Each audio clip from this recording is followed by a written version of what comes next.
আমাদের দেশনায়ক তারেক রহমান, আমাদের প্রাণীয় নেতা, আমাদের প্রধানমন্ত্রী, প্রধানমন্ত্রী হিসাবে আমাদের বরিশালে আসছেন। তার আগমনে আমরা তৃণমূল নেতাকর্মীরা তার কাছে আমাদের দাবি থাকবে আমরা যাতে আমাদের বরিশালের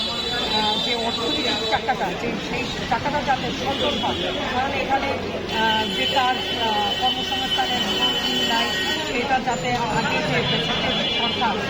মানুষের দুরবস্থা পড়ে গেছে সেই দুরবস্থা থেকে মানুষের যে অর্থনৈতিক মুক্তিটা হয় আমরা সেইটাই আমাদের